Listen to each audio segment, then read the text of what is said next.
हाँ, आँखों में नींद न दिल में करार का है सनम तड़पावेला ना हमरा पता ना तोहरा पता का नजरिया चुरावेला आँखों में नींद न दिल में करार का है सनम तड़पावेला आँखों में नींद न दिल में करार का है सनम तड़पावेला। जितना बढ़िया इसका मुखड़ा है उससे बढ़िया अंतरा है और ज्यादा मुखड़े पे रील बनाए लेकिन अंतरे पे भी बहुत बनाए ना बाबा। हाँ, अंतरे से जहाँ से कट हर की जियो बना तोहरा से हम दूर हो के करिले लाल दोनों आँख रो रो के चंजिंग हम लोग ये थे इसमें ना। अरे कीजिए अब न तोहरा से हम दूर हो के करिले लाल दोनों आँख रो रो के ना सहाय सनम ए जुदाई सनम जीत जी का मुआवेला आँखों में नींद न दिल में करार का है सनम तड़पावेला आँखों में नींद न दिल में करार का है सनम तड़पावेला। आइए और सुना दे लास्ट अंतरा। हाँ बजे लास्ट अंतरा भी सुनाइए। अरे कुह के करे जा प्रीतिया लगा के कपबे हो सुरीला तड़पा के कुह के करे जा प्रीतिया लगा के कपबे हो सुरीला तड़पा के ना कटे रातिया ना कटे दिनवा तू हंसा के रोवावेला आँखों में नींद न दिल में करार का है सनम तड़पावेला आँखों में नींद न दिल में करार का है सनम तड़पावेला।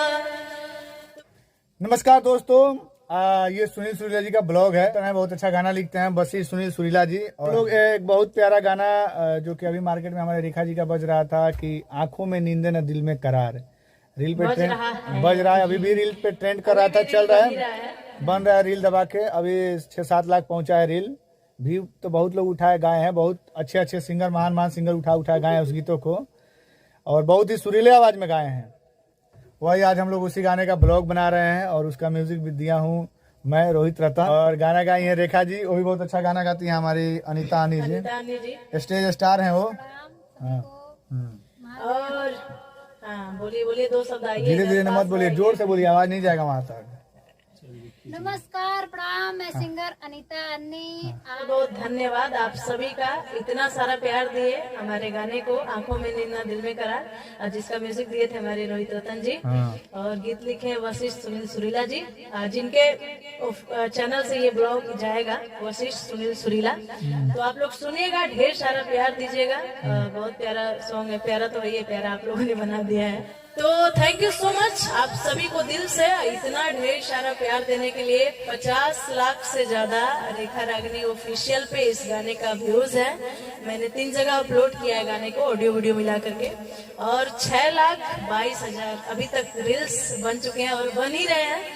तो दिल से धन्यवाद है आप सभी को। ऐसे ही आप लोग सभी गाने को प्यार दीजिए। और रेखा रागिनी ऑफिशियल पे बहुत सारा सॉन्ग है, अच्छे सैड सॉन्ग है, आप लोग सुनिए। और हमारे सुरीला भैया के ब्लॉग को, जिस ब्लॉग से ये जा रहा है हम लोगों का वीडियो और गाना, और कमेंट में आप लोग जरूर बताइएगा मैंने कैसा गाया है, ऐसे सिंपल। बाकी म्यूजिक में तो आप लोग सुने ही हैं इस गाने को, तो कमेंट करके आप लोग जरूर बताइएगा।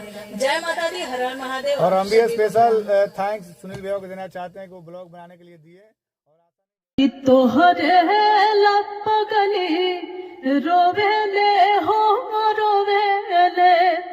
लोरवे से कजरा धोवेले हो धोवेले, हाँ की धड़कता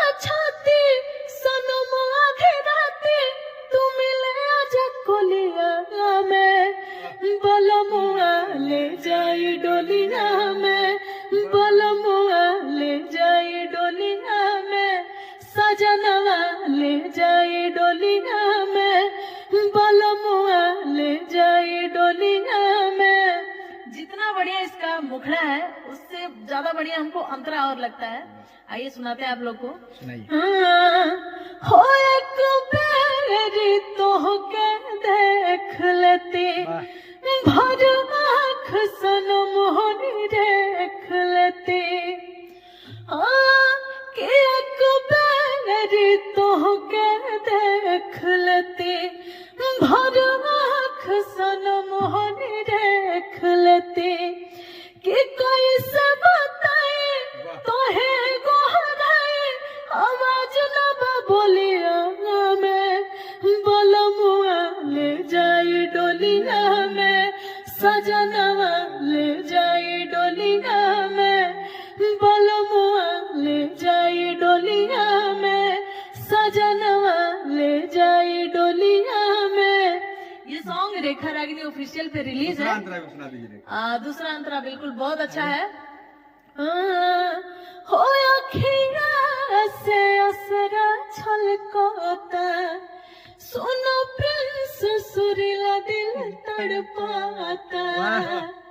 हाँ कि अखिया से असरा छलकता, एडियार सुरीला दिल तड़पाता। हाँ खोजत बनयनवा निकल जाए जनवा, रेखा से मिल गलिया में, बलमुआ ले जाए डोलिया में, सजनवा ले जाए डोलिया में, बलमुआ ले जाए डोलिया में, सजनवा ले जाए डोलिया में। हेलो नमस्ते प्रणाम, हर हर महादेव। आप लोग कैसे हैं? आज बहुत ही प्यारा प्यारा गाना रिकॉर्ड हुआ है। मिलाते हैं भैया से, भोजपुरी के बहुत ही अच्छे राइटर हमारे भैया। हर हर महादेव, नमस्कार प्रणाम। हम वशिष्ठ सुनील सुरीला, वशिष्ठ सुनील सुरीला ब्लॉग में आप लोग का स्वागत है। जय हो। बहुत प्यारा प्यारा रेखा रागिनी जी के मधुर आवाज में हम लोग सॉन्ग रिकॉर्ड किए हैं। ये प्रिंस जी हैं, बहुत अच्छे म्यूजिक डायरेक्टर हैं और दिल की बड़ी खुशी पहुंचती है, मजा आता है यहाँ पे रिकॉर्ड करके। और आप बताइए कैसे हैं आप लोग? नमस्ते प्रणाम, मैं हूँ आप सब। नहीं, अभी मैं आपको नहीं लाऊंगा। अभी आंखों में नींदे दिल में करार वाला गाना जो हिट हुआ था, स्टार सिंगर रेखा रागिनी जी भी आई हैं। आप सभी को प्रणाम। और आइए, मैं सोची हूँ कि सुनील भैया का ब्लॉग है वशिष्ठ सुनील सुरीला, तो कुछ इस ब्लॉग के माध्यम से कुछ मैं सुनाऊं आप सबको बढ़िया बढ़िया सॉन्ग। और आज कई सारा सॉन्ग रिकॉर्ड हुआ है और डमी हुआ है, बहुत जल्द आएगा रेखा रागिनी ऑफिशियल पे। बहुत सारी कंपनी के लिए काम किया गया, बहुत सारी कंपनी के लिए, और बाकी हो ही रहा है। और आप लोग का आशीर्वाद का कामना रहेगा कि जैसे आंखों में नींद ना दिल में करार तू ही सनम तड़पावेला, इस गाने को इतना प्यार दिए, दुलार दिए। 6 lakh reel plus 27 lakh audio हो गया है। रेखा रागिनी ऑफिशियल पे भर भर के प्यार आप लोग का मिल रहा है। इसी तरह आशीर्वाद बनाए रखिए कि आप लोग का बस प्यार का कामना है कि बस प्यार देते रहिए, थोड़ा प्यार देंगे बस उतना में हम लोग जी खा लेंगे। रोज अलग करने के लिए। अब देखिए हम लोग के मैनेजर, तालाब बढ़ता है, उसी तालाब को आप लोग भर दीजिए। वाह वाह वाह, ताकि उसमें से कोई एक गिलास निकाल भी ले तो कम न पड़े।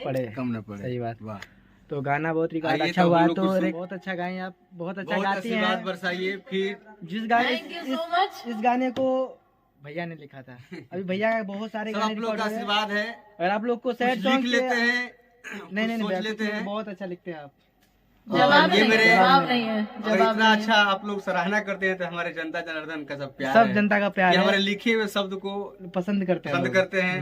हम लोग को जीरो से हीरो बनाते हैं। बस थोड़ा प्यार आप लोग देते रहिएगा।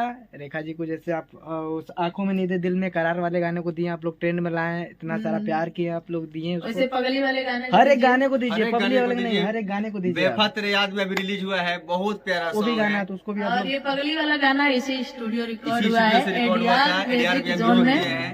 प्रिंस जी हमारे रिकॉर्ड बहुत अच्छे सिंगर है हमारे प्रिंस भैया, बहुत अच्छे सिंगर हैं। इनके साथ मेरा कई सारा गाना है, आप लोग सर्च करेंगे तो मिलेगा। इनका भी है प्रिंस राजा ऑफिशियल चैनल। तो बाकी आप लोग बने रहिएगा। हम लोग चलिए, नेक्स्ट गाने में मिलते हैं भैया। नेक्स्ट गाने में फिर तब तक मिलते हैं। दिखा देते हैं, देखिए हर हर इधर महादेव। हर हर महादेव, जय माता दी। एडीआर म्यूजिक जोन का सेटअप है, हम लोग यहीं पे अच्छा काम करते हैं आप लोग को मनोरंजन के लिए। तो आप लोग कोई भी गलती हो तो कमेंट में आप लोग बता सकते हैं कि आप लोग गलत हैं। क्षमा कीजिएगा जो हाँ, गलती जो भी हुआ गलती होगा। होगा आप लोग अपना भैया बाबू जो भी समझ के आप लोग हमको माफ करिए, हम लोग को बाकी करते रहेंगे सबको। बाय, हर हर महादेव।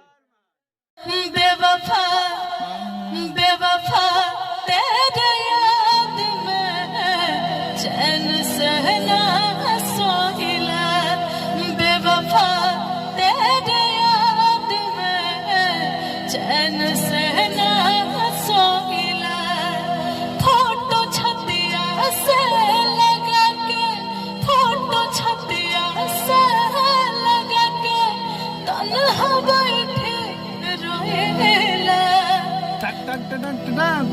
बेवफा तेरे याद में चैन से ना सोइला, तड़पता दिल हमर छछने लारू, हमके छोड़े मारा तारा दोसरे से मुँह, टूटला पन सपना के, टूटला पन सपना के, रात दिन संजोएला, बेवफा तेरे याद में चैन से ना सोइला, बेवफा तेरे याद में चैन से ना सोइला, रोहित सुरीला सुना बड़ा हार जाए हो, रेखा के जियात तू दिहला मुआए हो, रोहित सुरीला सुना बड़ा हार जाए हो, रेखा के जियात तू दिहला मुआए हो, रोज रोज लोरावा से ओढ़नी भिगोएला, बेवफा बेवफा तेरे याद में चैन से ना सोइला। नमस्कार दोस्तों, आप सबको मैं स्वागत करता हूं वशिष्ठ सुनील सुरीला ब्लॉग में। और मैं आप सबका अपना म्यूजिक डायरेक्टर रोहित रतन, और ये रेखा रागनी जी सुपरस्टार सिंगर, और ये हमारे भैया जिनके ब्लॉग है हर हर महादेव। माँ हंसवाहिनी स्टूडियो वाराणसी में बहुत सारा गाना रिकॉर्ड किए हैं हम लोग, डमी भी किए हैं। बहुत अच्छा लगा भैया से मिलके। बहुत सारा ब्लास्ट आप लोग का आशीर्वाद का कामना रहेगा। जैसे आंखों में नींद न दिल में करार तू ही याद आवेला, ब्लास्ट सॉन्ग आने वाले हैं, प्यार दुलार दिए हैं। एकदम गर्दा उड़ा इसी देना तरह है। रेखा रागनी पे बहुत सारा प्यार आशीर्वाद बरसाइए हम लोग का भी। और आइए रेखा जी से कुछ सुनते हैं हम लोग। हाँ, बढ़िया बढ़िया गाना, बढ़िया बढ़िया कुछ जो है कि बेहतरीन आवाज में। बिल्कुल अभी गाना आया है रेखा रागनी ऑफिशियल चैनल से, भैया का लिखा हुआ बहुत प्यारा सॉन्ग है, और म्यूजिक दिए हमारे रोहित रतन जी। तो बहुत प्यारा सॉन्ग है, आइए सुनाती हूँ आप लोग को। तो जिस तरह से आप लोगों ने आंखों में नींद ना को इतना सारा प्यार दिए, ऐसे ही इस गाने को दीजिए, क्योंकि बहुत प्यारा गाना है। लिरिक्स इसका बहुत अच्छा हमारे सुरीला भैया लिखे हैं, और बहुत प्यारा म्यूजिक दिए हमारे रोहित रतन जी। तो आप लोग एक बार जाके सुनिए, प्लस हमारे सुनील सुरीला भैया के ब्लॉग्स को ढेर सारा लाइक करिए, सब्सक्राइब करिए एंड शेयर करिए। तो रेखा रागनी पे जाइएगा आप लोग, रेखा रागनी ऑफिशियल पे ये गाना है, को ढेर सारा प्यार दीजिए। और बहुत ब्लास्ट सॉन्ग आने वाला है, रिकॉर्ड हो चुका है और कुछ डमी हुआ है, लाइए चाय लाइए, कोई दिक्कत नहीं, लाइए चाय बहुत लाइए। जल्द आएगा आप सभी के बीच में। आ जाइए आ जाइए। देखिए हम लोग चाय का भी मजा ले रहे हैं। चाय का भी मजा ले रहे हैं। हमारा भाई बहुत ज्यादा बढ़िया मेहनत करता है, हमारा भाई प्रिंस बहुत मेहनती इंसान है। हाथ दुखा गया हमारा धरे धरे। एक गाना और सुनाते हैं आप लोग को, इसी में भैया का ही लिखा हुआ है, बहुत प्यारा। रेखा रागनी ऑफिशियल यूट्यूब चैनल पे है। कि तोहरे लपगली रोवेले हो रोवेले लो रवे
को धन्यवाद आप सभी को प्यार दुलार देते रहिए और भैया के ब्लॉग को ढेर सारा प्यार दीजिए। आप लोग सब्सक्राइब करिए हर गाना को हर गाना पर रील बनाते रहिए रेखा रागनी जी का प्यार बरसाते रहिए इसी तरह सारे गाने पे।